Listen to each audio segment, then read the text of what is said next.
Welcome to Talking to Investors, the Impact Startup Negotiations podcast. Today, I'm speaking with Geet Kalra, an investment associate at Advantage Capital. We discuss the craziest thing that a founder has ever said to Geet. Never, ever say this to an investor. Also, the 3 essential empathy skills that make investors believe that you've got what it takes to succeed as a founder. And one simple technique that you can use to show investors that you've got these skills. Geet has worked with over 50 startups, and he brings some really incredible anecdotes and insights to the table. So let's jump right in. Geet, thank you so much for joining me today on Talking to Investors, the Startup Negotiations podcast. Thank you so much for having me. And since we'll be talking about contract negotiation mistakes, I've got one burning question, which is, what's the most insane contract term suggestion you've had a founder bring to the table? This question actually takes me back to one startup that we were almost going to invest in. We did our due diligence. We spent a lot of time on that deal. And since I come from an impact investing industry, there was a clause in our contract, the larger agreement that is, that the startup has to report impact matrix on a monthly basis. And to which they said, we don't think we can do it. This is not something that they want to do. Why it was insane and strange? Because our whole thesis was around, we are investing in this company because it is an impact company. And when a startup denies to report its impact metrics, that's the question that you ask yourself and the entire deal that you have underwritten. Yeah. Have you done the right thing? That's clearly a mistake in the negotiation process, on the side of the startup founders. And we won't just be talking about mistakes today. We'll also be talking about the flip side, which is skill sets that startups and their founders have, which earn them the respect of investors. Now, Geet, you worked with a lot of founders, and amongst them, S4S Technologies, who just won the Earthshot Prize. Congratulations for that, and you must be really proud. Certainly proud of the team, proud of the entrepreneurs. We were in that company pretty early, and what they were doing was just amazing. They were creating impact. I always talk about an impact business flywheel, is when the impact is inherently embedded in the business model, and that was precise as for us. Mm-hmm. And as they were scaling the company, the impact kept scaling, a true example of purpose and profits. Mm-hmm. That sounds really good. Yeah. So some founders seem to have something that I like to describe as superpowers, just special skills that they have. So what would you describe, in your experience, are the 3 most important superpowers that founders have that make startups successful? All the companies that I have led investments for, all the founders of those companies have those 3 common traits, because these are the traits that I really look for in any founder. The first being articulation. What do I mean by this is a founder should be able to clearly articulate the product, the vision of the company, the business. And in a very layman terms, let's say if you're building a huge scientific product, you cannot expect any investor, you cannot expect any customer to be able to understand the science behind what you're building or any technology behind what you're building. Mm-hmm. But if you are able to articulate in a really nice manner, so that it is easy for anyone to understand what you're doing, mm-hmm. I think this becomes a key. So first is that clear articulation. Mm-hmm. The second is coachability. See, when you are investing in startups or venture firms, this takes me back to actually something my MD told me in the beginning, is that investing in venture firms is investment to a certain extent, but it's a gamble to another extent. Mm-hmm. And what you have to do is, after investment, you have to make sure you do things right. Mhm. And he used to tell me, you would not know what's happening in a company till you invest in this company or till you have the first board meeting. When you have the first board meeting, then you actually understand like what's going on in this company and what you have to do right for it. Mhm. So I think then to make things right, a founder or an entrepreneur needs to be really coachable. So this is my second skill or superpower skill that I would seek in a founder. Mhm. And third would be self-awareness. And that is something which every individual, in my view, should have. For example, if you're building a company, that is working on the poverty in Eastern Africa or in India or in other parts of the world, Mhm. you should be able to know like what exactly you're working towards, like why it matters to you. Does it align with your values?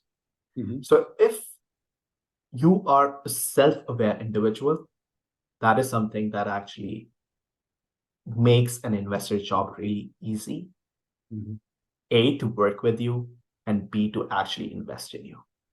Okay. So these are the three: articulation, coachability, and self-awareness. I love it. Articulation, coachability, self-awareness. Yes. Let's talk a bit about, what were your, let's call them tricky moments in negotiations with startups. For example, a startup that you really wanted to invest in, but some terms were, difficult to agree. There is a very common tricky moment that every investor or every founder faces on, especially the terms around pricing Mhm. of any instrument that you're investing in, right? Mhm. Whether if it is debt, like it talks about interest rates. If it is equity, you talk about basically larger valuation. Mhm. And then there are like some other components attached to it, which could be taking a board seat, not taking a board seat. It could be around preference and all those things, right? So I think what I have learned over my journey of like negotiating with startups is you should be able to understand the perspective of the opposite party. Mhm. So this is something that I have started doing. I did not used to do. There's a very interesting article which actually my business school professor taught me, which are the seven elements of effective negotiation. Mhm. So if there is if there is a big negotiation that you're going to do, what you are going to do is actually, I personally write down myself those seven elements of effective negotiation, which Mhm. includes interests of the opposite party. Mhm. What are the options that you have? What are alternatives that you have? Mhm. Then you talk about the communication, you talk about the commitments, you talk about the legitimacy. So I create this very thoroughly and try to understand what this founder is seeking. Mhm. And what are his alternatives, what are the options that we can work together. So I personally believe that when you are negotiating with a founder, or when a founder is negotiating with an entrepreneur, with an investor, Mhm. you really should work towards achieving a common goal that brings value to both of you. Absolutely. And it is entirely possible. I can tell you it is entirely possible. If it and you should try doing it in at the right time. You should try doing it in a right way, because again, you're getting into a marriage. It's not that it's not one-time contract and you are done with it. You have to preserve that relationship also. So I like that you mentioned the way you negotiate, because it tells me something about the attitude between yourself and the founder. A very famous negotiation trainer once said, some people, when they're not getting what they want, they become really dominant and overbearing and things like that. And some people, when they're not getting what they want, they lean back and they think and they Yeah, create space to find what aligns the two parties. 100%. And that's such a powerful thing to do. Yeah, that is certainly. And that's why it is always helpful to do that exercise before you actually get into that negotiation. Mhm. because be it also prepared. keeps you in check. Yeah, because Yeah. you always think about all the alternatives, all the options that are going to be brought on the table, and then you negotiate accordingly. What mistakes do you find that founders make when they're negotiating specific terms in the, let's say, the investment structure? Many founders get very excited about, let's say, an interest only period for a long time and then a balloon payment in the end, which, when that balloon payment comes in, puts you in a bit of a situation because you don't have enough cash to be able to pay that. Yeah. Right? Similarly, what kind of interest rates that you want to subscribe to? Floating rates, fixed rate, because when you do floating rates, it's risky because it depends on like what Fed's gonna do in their next cycle. Yeah. Similarly, on the equity side of things, it could be around you are subscribing to preference shares, but what exactly are you subscribing to? Is it participatory shares? What kind of preference you are giving to the investor? So, and you have to be really mindful of that, and you have to really think of what your past and future investors would think about it. So it is always highly recommended. And I totally get it. Like, I do not expect every founder to know what they are negotiating on terms and structure, because like, think about from an investor standpoint. We are doing this day in and day out. We really know what are the risks around in like adopting any kind of investment structure. And founders are doing day in and day out their own job, which most likely is not working on the investment structures. So it is always recommended to actually get that advice from different people. And usually investors are very happy to talk to you about all the risks associated with different investment structures, etc., and whatnot, because they want to guide you the right way. Do you find there's a difference between investors who are willing to, to educate founders on that, and some investors who are, well, I guess maybe a slightly more impatient, or who maybe don't think it's so important? They just say like, look, this is the best way, this is the best thing you're going to get, take it. I have a very strong view on this. If an investor is very abrupt with you in your negotiation and telling you this is what we have on the table, take it or leave it, you should have second thoughts about working with that investor. Because again, this is going to be a marriage, right? If an investor is just a lender, doesn't matter to him what happens in the company, I totally get it, why they want to do it, because they want to churn deals really fast and they don't have time to actually work with any entrepreneur, and I get it. But if it is an equity investor, you have to really understand that you want to work with an investor who is really going to be with you in your highs and lows. Because that's really a marriage. You are a partner in the company, right? So I would call it a red flag if an investor does that.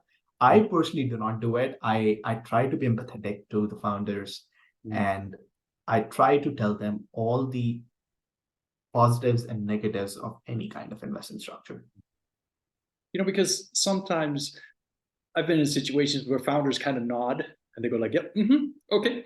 And you can kind of tell that they didn't quite get it, that they don't understand the implications of what's being talked about. And so maybe this is also an opportunity to encourage founders to say, look, ask. You're not going to look stupid. No investor thinks that you understand or need to understand every single detail of this contract. They're the expert. Ask them. I want to conquer this point again, Ben, what you just said.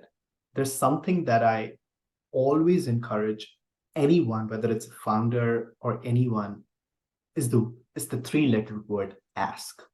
There are many times we just do not ask about things because we fear that I don't know how the person on the other side of the table is going to take it. But please understand, if you do not ask, there is a larger probability that you're going to do a mistake. But if you ask, there is a lower probability. In my view, there is no downside to it. If a person does not want to tell you, he or she will just say that I don't want to tell you. But your job is to ask, and I think you literally were spot on in saying that. And a founder should be able to ask like what they are signing into. And especially people who are very educated and intelligent in their realm, let's say it's tech or whatever it is, right? Sometimes they have this tendency to assume that when they ask questions that to you might seem very quite, foundational, they might appear stupid. But that's not at all the impression that investors would get, right? The more you ask about these details, the more intelligent you seem because you're trying to understand it. 100%. And I think most of the investors and most of the people, again, I cannot say it for the entire investment community, but they really appreciate someone who actually is open to learning. Because that actually tells something about the coachability aspect of which we just talked about. Yeah, right? Totally. Like you really want to learn, you really want to coach yourself, you really want to be good at what you're doing. So I think everyone appreciates it if you are able to ask those questions and learn. Just a moment ago, you mentioned that investors who don't respond positively to those kinds of questions, that would be a red flag for you. Like if you were, the founder. And let's turn that around. Is there something that raises red flags when you meet founders? I had this situation in the past with a company where I sent the term sheet, and it was a very thorough term sheet of a few pages, to a founder after doing the diligence, and that was pretty much one of the last processes from our end. And this founder sends back to me a signed term sheet where within, I would say, 10 minutes of me sending it, and with a photo of his signature in the end, which clearly told me that this person has not read it. And it was a really high value term sheet, by the way. This person has not read it. This told me this person is not serious about it because you have put this photo of your signature on that term sheet. And that was a deal breaker for me.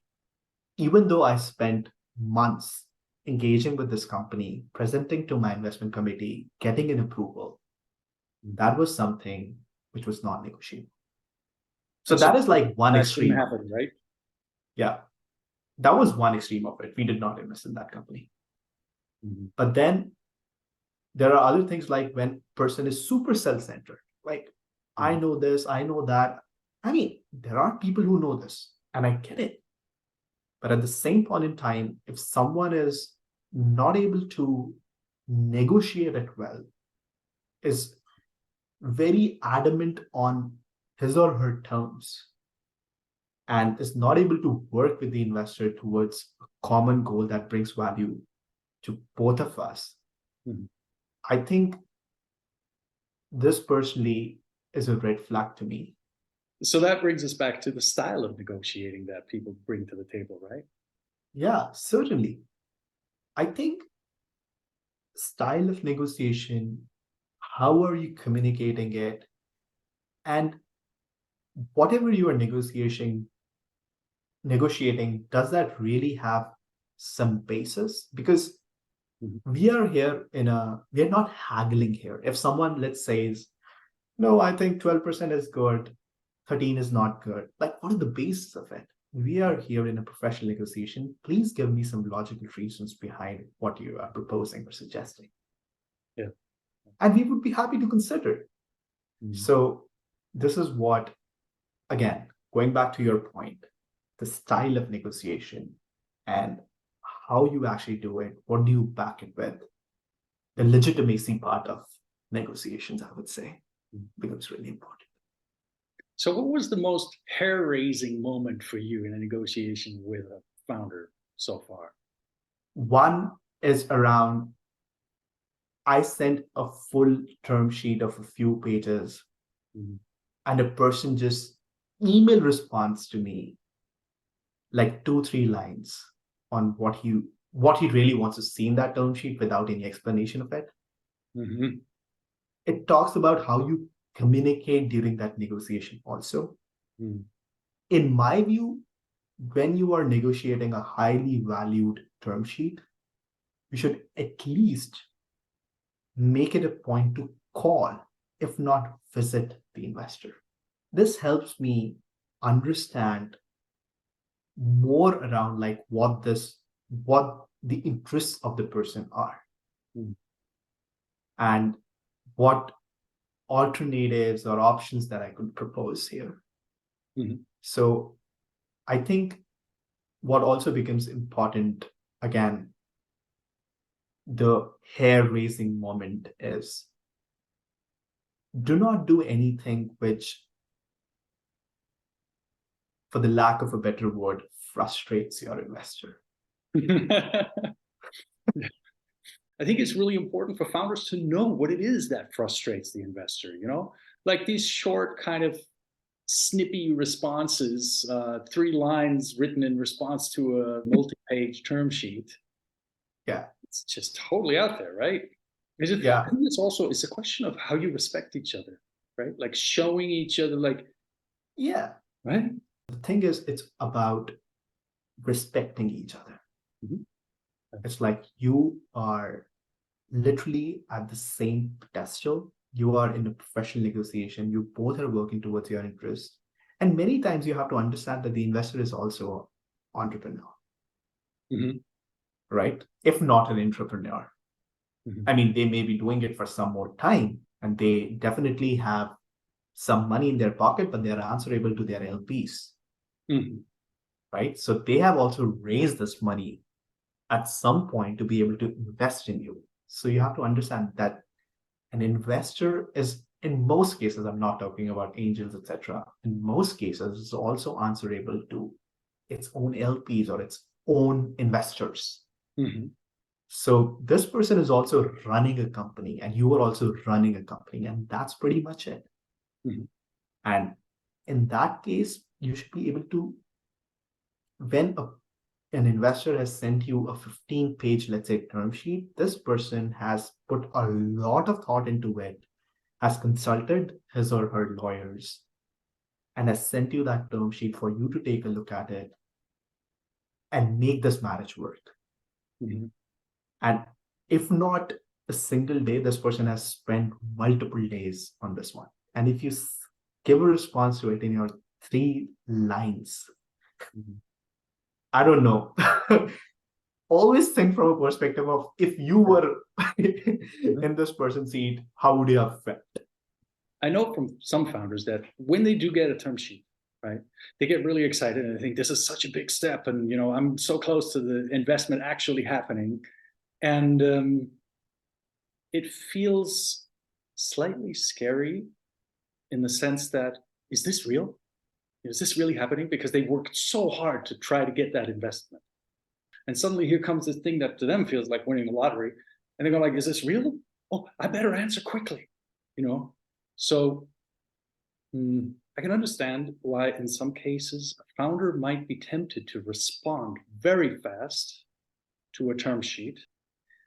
And, if you had to suggest or recommend one action that a founder could take in response to that 15-page term sheet that would show you that, of course, they respect the load of work that you stuck into it, but also they get that load off their shoulders, feeling, I need to get back to them quickly before they change their mind, Calling an investor, even for 15 minutes, goes a far way than responding with just 3 lines. Okay. Because those 15 minutes, you are just showing respect, and you are just calling that investor, and it does not take a lot of time. It's just 15 minutes of your day.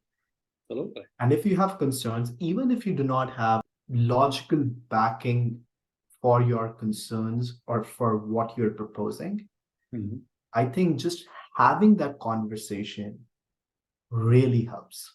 Yeah. So I think a call would be great. If you are in the same city, you can just like send an email, respond to an email that I want to see you on this day to talk about term sheet. Yeah. Or if you really want to respond on an email and you cannot take a call, just like write a response which is like very structured. I don't want you to send a PDF or a Word document, but a very structured response, Yeah. which may take some time, which I understand. But it again, one thing that every founder should understand is that negotiating term sheet is a multi-stage process. Yes. It does not happen in just back and forth. Yeah. Like they send you, you respond, and we are done. No. Right? I've been dealing with investors and also the lawyers that deal with the investors and also the lawyers that help the founders. So one of these firms suggested, well, here's what you have to do when you get a term sheet. Get in touch with us.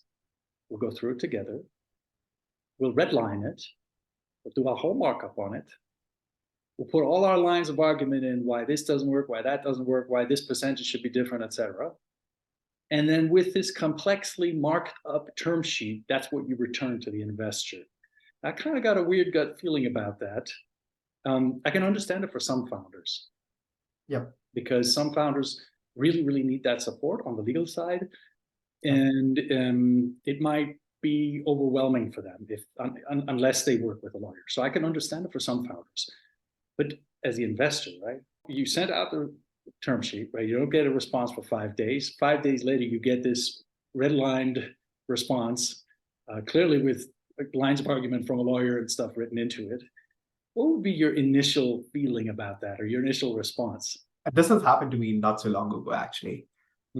At some point, if I really like you, I really like the company, which is in most cases, if you're negotiating towards the end of process, I would take it, but I would not love it.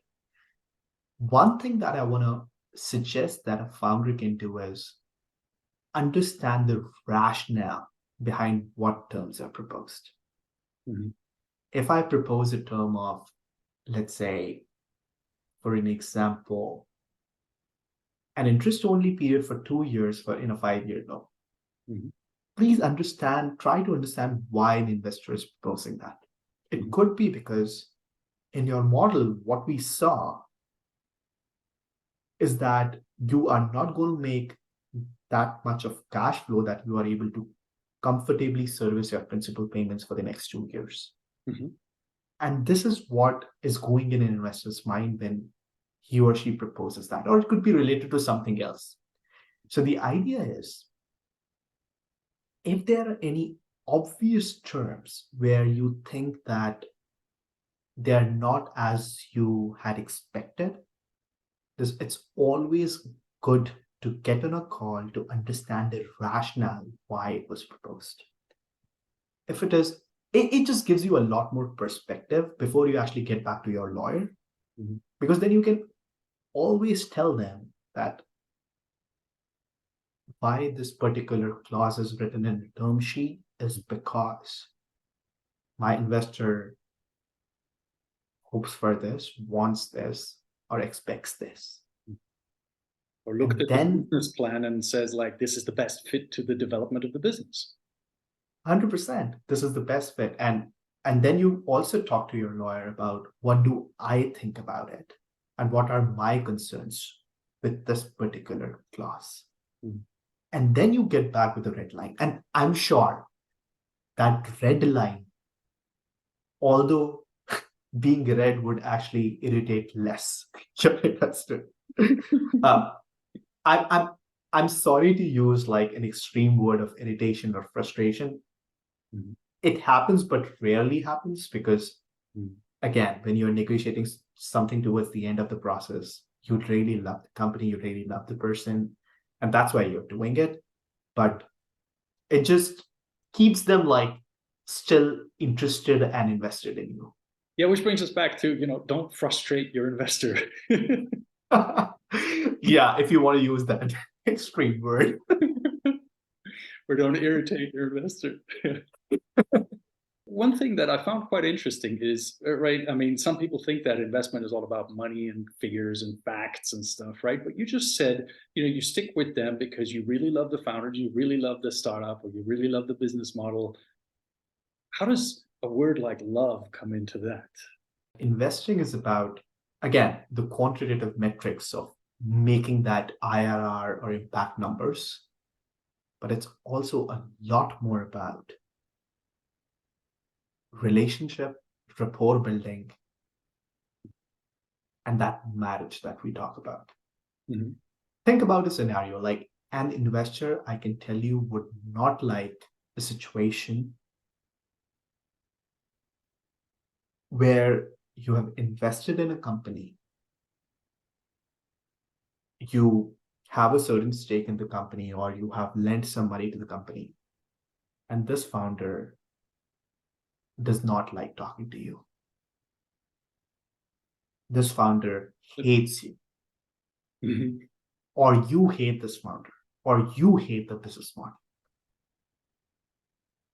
Any investor, or I would assume any founder, Mm-hmm. would hate to be in that situation. Mm-hmm. For an investor, once you have invested in this company, you want to keep that relationship ongoing. Mm-hmm. And that relationship should have a basis of trust. You really trust someone, you really trust their capabilities, you really trust their ambitions, vision, mission. But also at the same point in time, you really love what they are doing, what they are trying to achieve. Mm-hmm. So I think, and you really want to like partake in it, contribute in it, learn from it. I think this is a really good marriage. Mm-hmm.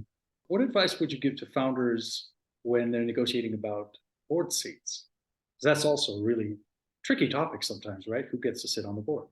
One mistake that I have seen founders do is,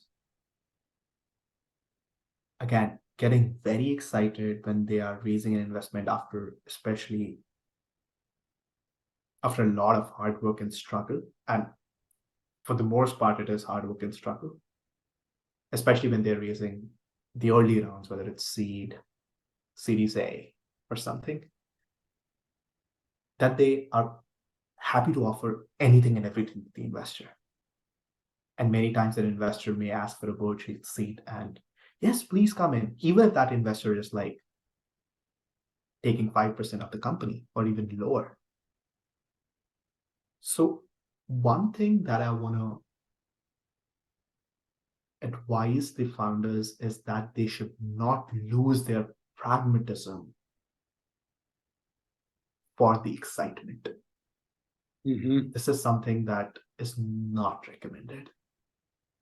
Please make our board of people, A, yes, who are knowledgeable in the industry, Mm-hmm. B, who you really respect. This is really important. Like, you should have someone you really respect, and you really respect their opinion. Mm-hmm.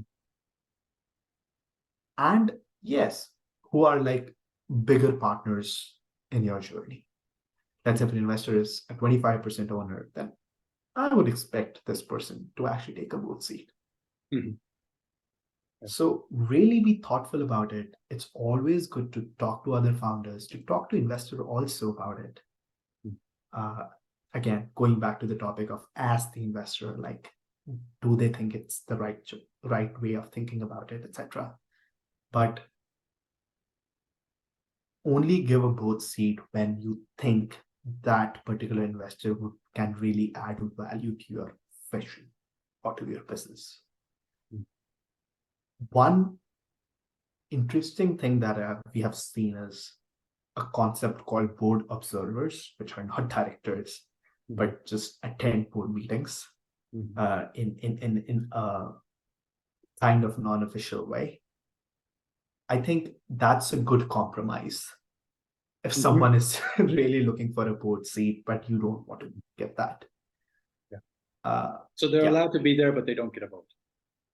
They don't get a vote. Yeah. Mm-hmm.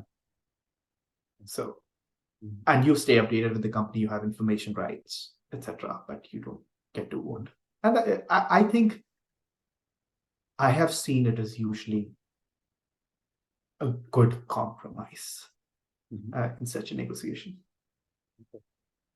Thanks. That's really great advice. And also just, for startup founders to remember, pay attention who ends up on your board, because it's not just some empty seat with, there's a lot of influence and maybe even some power attached to that seat. And you want people on there who you can really, really trust and respect. Right? 100%. When we spoke before, you said you're sector agnostic. Mm-hmm. And I found it quite interesting how you described why you're sector agnostic.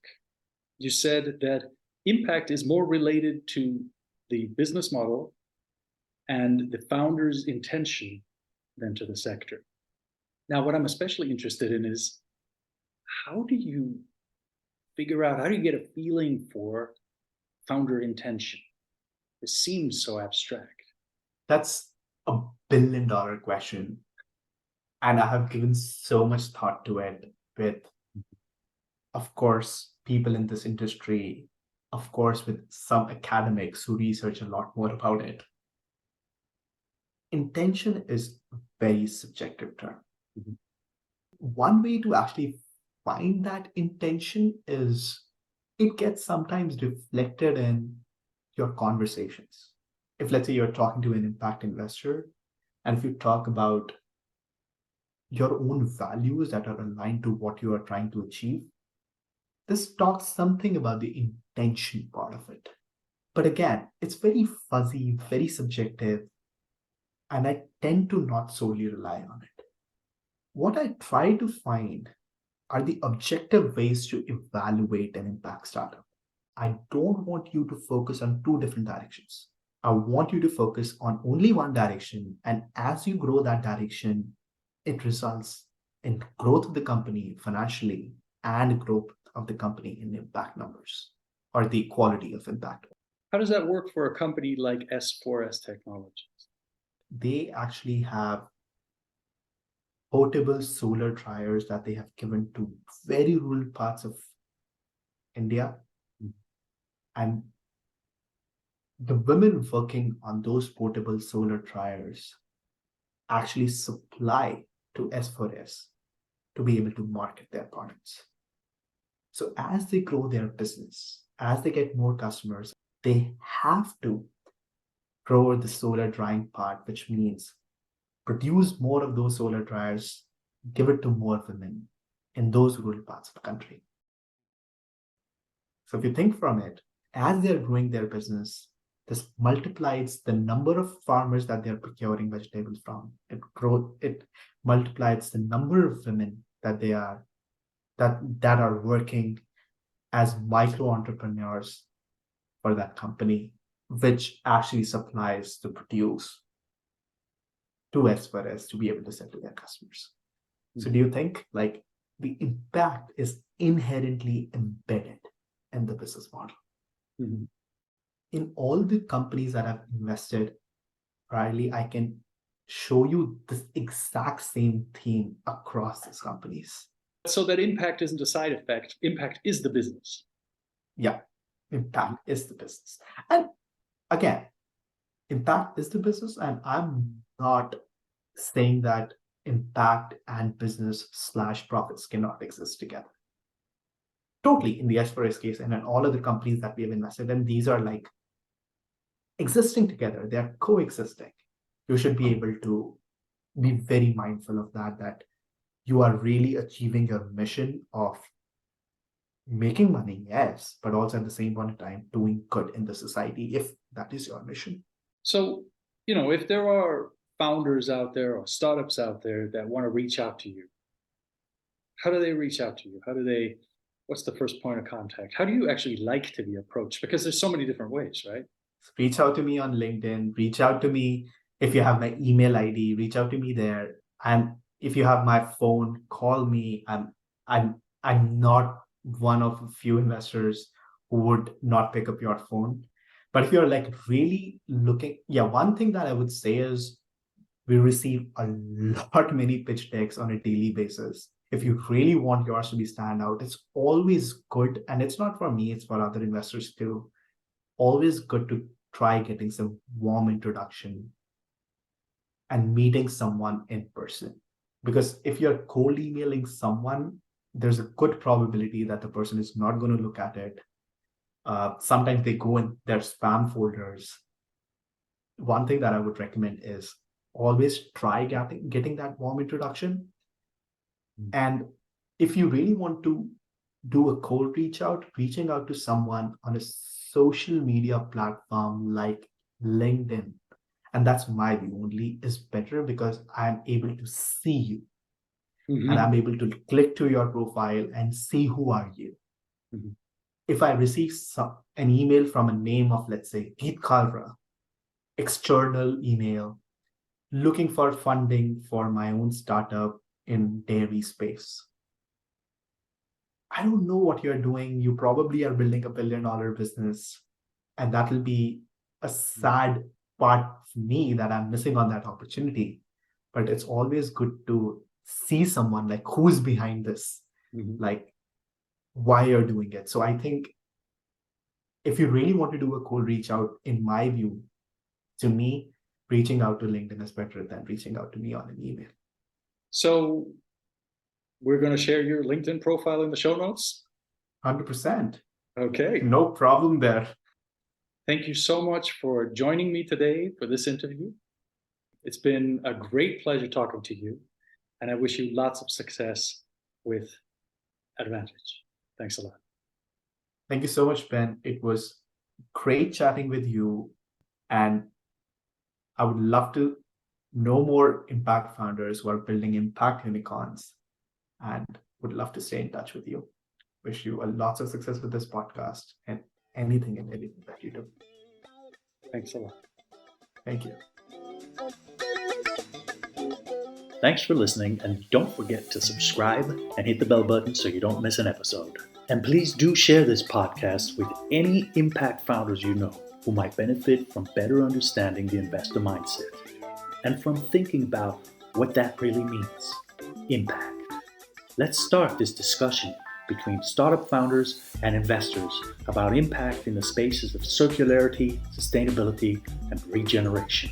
Thank you.